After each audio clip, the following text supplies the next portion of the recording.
اور وہ واقعات یہ ہیں کہ ایک بار آپ صلی اللہ علیہ وآلہ وسلم اپنے دودھ شریک بھائی بہنوں کے ساتھ بکریاں چرانے گئے تو دو آدمی حضرت جبرائیل اور حضرت میکائیل علیہ السلام سفید کپڑے پہنے ہوئے آئے۔ انہوں نے آپ صلی اللہ علیہ وآلہ وسلم کو پکڑ کر لٹایا اور پیٹ چاک کیا اور کوئی چیز نکال کر باہر پھینک دی اور پیٹ پھر سے سی دیا۔ دوسری روایت سے پتہ چلتا ہے کہ وہ سیاہ رنگ کا ایک دانہ تھا۔ یہ انسان کے جسم میں شیطان کا گھر ہوتا ہے اور شیطان انسان کے بدن میں یہی سے اثرات ڈالتا ہے۔ جب حضرت حلیمہ کو یہ سب معلوم ہوا تو ڈر گئی۔ اسی طرح حضرت حلیمہ کے پاس سے ایک بار یہودیوں کی جماعت گزری تو آپ صلی اللہ علیہ وآلہ وسلم کے بارے میں تفصیلات معلوم کر کے انہوں نے آپ صلی اللہ علیہ وآلہ وسلم کو قتل کرنے کا مشورہ دیا۔ انہوں نے حضرت حلیمہ سے پوچھا یہ بچہ یتیم ہے؟ حضرت حلیمہ ان کا قتل کا مشورہ سن چکی تھی، لہٰذا انہوں نے جلدی سے اپنے شوہر کی طرف اشارہ کیا کہ نہیں، یہ رہے اس بچے کے باپ۔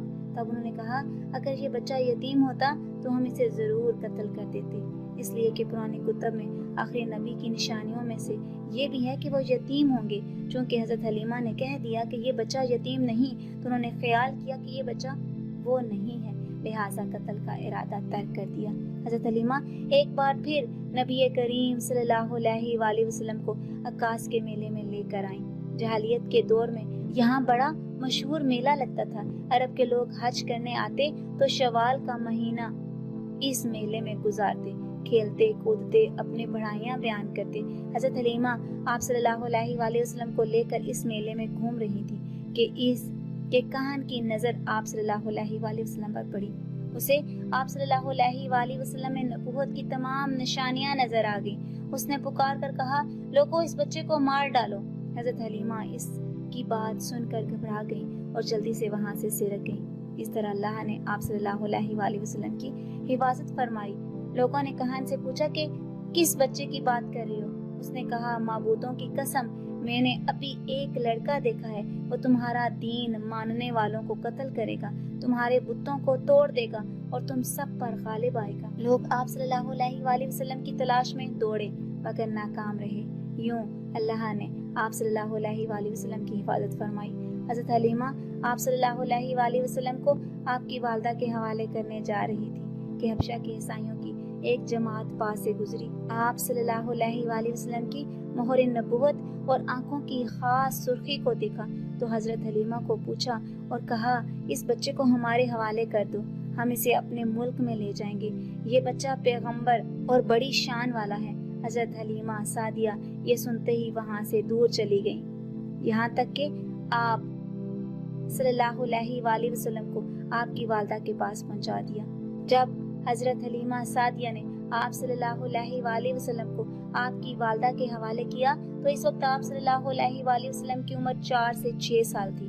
آپ صلی اللہ علیہ وآلہ وسلم کی والدہ آپ کو لے کر مدینہ منورہ گئیں۔ ایمن بھی ساتھ تھی۔ ایک دن مدینہ کے 2 یہودی ایمن کے پاس آئے اور کہا ذرا محمد کو ہمارے سامنے لاؤ، ہم انہیں دیکھنا چاہتے ہیں۔ انہوں نے اچھی طرح دیکھا، پھر ایک اپنے ساتھی سے بولا کہ یہ اس امت کا نبی ہے اور یہ شہر ان کی ہجرت گاہ ہے، یہاں زبردست جنگ ہوگی۔ جب آپ صلی اللہ علیہ وآلہ وسلم کی والدہ کو معلوم ہوا تو ڈر گئیں۔ آپ صلی اللہ علیہ وآلہ وسلم کو لے کر مکہ روانہ ہوئیں مگر راستے میں ہی ابوا کے مقام پر وفات پا گئی۔ آپ کو یہیں دفن کیا گیا۔ 5 دن بعد ایمن آپ صلی اللہ علیہ وآلہ وسلم کو لے کر مکہ پہنچی اور آپ صلی اللہ علیہ وآلہ وسلم کے دادا عبد المطلب کے حوالے کیا۔ ایک روز بنو مطلج کے لوگ حضرت عبد المطلب کے پاس آئے۔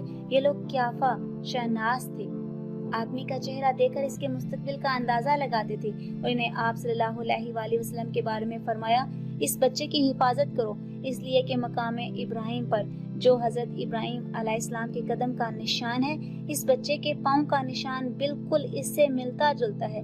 اس قدر مشابہت ہم نے اور کسی کے پاؤں میں نہیں دیکھی۔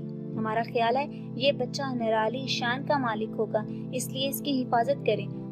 ایک روز حضرت عبد المطلب حجر اسود کے پاس بیٹھے تھے کہ نجران کے حسائی آگے، ان میں ایک بڑا پادری بھی تھا۔ اس نے کہا ہماری کتابوں میں ایک ایسے نبی کی علامات ہیں جو اسماعیل کی اولاد میں ہونا باقی ہے، یہ شہر اس کی جائے پیدائش ہوگا، اس کی یہ نشانیاں ہیں۔ ابھی یہ بات ہو ہی رہی تھی کہ ایک شخص نبی کریم صلی اللہ علیہ وآلہ وسلم کو لے کر وہاں پہنچا۔ پادری کی نظر جو ہی آپ صلی اللہ علیہ وآلہ وسلم پر پڑی وہ چونک اٹھا۔ آپ صلی اللہ علیہ وآلہ وسلم کی آنکھوں، کمر، پیروں کو دیکھ کر چلا اٹھا کہ یہی وہ نبی ہیں، یہی وہ نبی ہیں، یہ تمہارے کیا لگتے ہیں؟ حضرت عبد المطلب نے کہا یہ میرے بیٹے ہیں۔ اس پر پادری بولا تب یہ وہ نہیں ہیں، ہماری کتابوں میں لکھا ہے کہ اس کے والد کا انتقال اس کی پیدائش سے پہلے ہو جائے گا۔ اس پر عبد المطلب نے کہا یہ دراصل میرا پوتا ہے، اس کے والد کا انتقال اس کی پیدائش سے پہلے ہو گیا تھا۔ پادری نے کہا ہاں یہ ہوئی نا بات، آپ اس کی پوری طرح حفاظت کریں۔ جب آپ صلی اللہ علیہ وآلہ وسلم 8 سال کے ہوئے تو آپ صلی اللہ علیہ وآلہ وسلم کے دادا عبد المطلب وفات پا گئے اور عبد المطلب نے مرتے وقت آپ صلی اللہ علیہ وآلہ وسلم کو حضرت ابو طالب کے سپرد کیا۔ ایمن کہتی ہیں کہ جس وقت حضرت عبد المطلب کا جنازہ اٹھا تو آپ صلی اللہ علیہ وآلہ وسلم کو دیکھا کہ جنازے کے پیچھے روتے جاتے تھے۔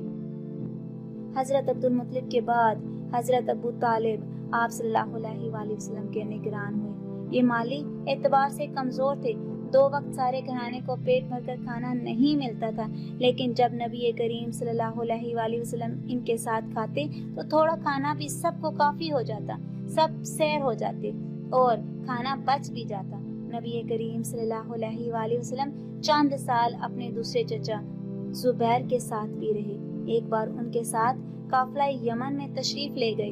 راستے میں ایک وادی پر سے گزر ہوا جس میں سرکشی اونٹ رہتا تھا جو آنے جانے والوں کا راستہ روک لیتا تھا، مگر جو ہی نبی کریم صلی اللہ علیہ وآلہ وسلم کو دیکھا تو بیٹھ گیا اور اپنے آپ کو زمین سے رگڑنے لگا۔ آپ صلی اللہ علیہ وآلہ وسلم اپنے اونٹ سے اتر کر اس پر سوار ہو گئے۔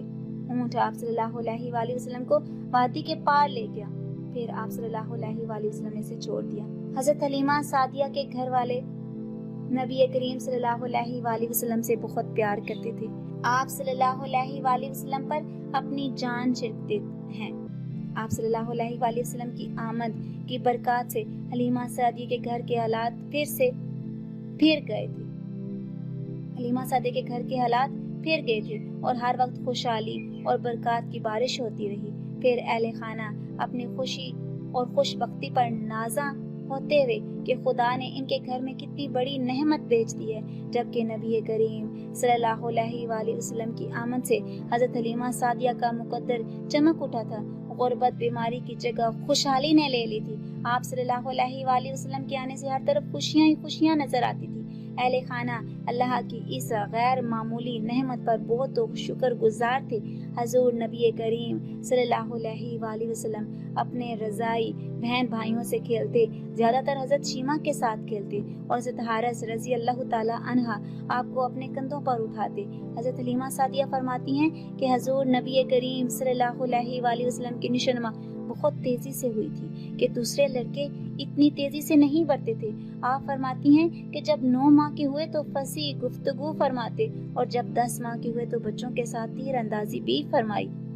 حضور نبی کریم صلی اللہ علیہ وآلہ وسلم کی بہت سی شان اور طہارت تھی۔ آپ صلی اللہ علیہ وآلہ وسلم کے بچپن کی ایک اور بھی بہت نمایاں خوبی تھی۔ جنہوں نے آپ صلی اللہ علیہ وآلہ وسلم کا بچپن دیکھا وہ اس بات کا اقرار کرتے ہیں کہ بچپن میں بھی کبھی آپ صلی اللہ علیہ وآلہ وسلم نے جھوٹ نہیں بولا، کسی کے ساتھ غلط بات یا مذاق نہیں کیا، صابر اتنے کہ کبھی کسی سے مانگ کر نہیں کھایا۔ اللہ رب العزت ہم سب کو اپنی عارضی اور فانی زندگی کے ہر مرحلے میں سنت نبوی کو پیشوا بنانے کے لیے ہمیں منتخب فرمائے، آمین۔ کہ سیرت طیبہ کا اصل یہی پیغام ہے اور حضور نبی کریم صلی اللہ علیہ وآلہ وسلم سے سچی محبت اور تعلق اور ایمانی جذبہ یہی تقاضا کرتا ہے، اسی میں فلاح دارین ہے۔ آج کی اس ویڈیو میں اتنا ہی۔ اگر آپ کو میری ویڈیو اچھی لگی ہو تو لائک اور شیئر کیجیے گا اور اپنی قیمتی رائے کا اظہار کمنٹ باکس میں کرنا مت بھولیے گا۔ اپنا رکھیے گا بہت سا خیال اور مجھے رکھیے گا اپنی دعاؤں میں یاد۔ ملتے ہیں اگلی ویڈیو میں، تب تک کے لیے اللہ حافظ۔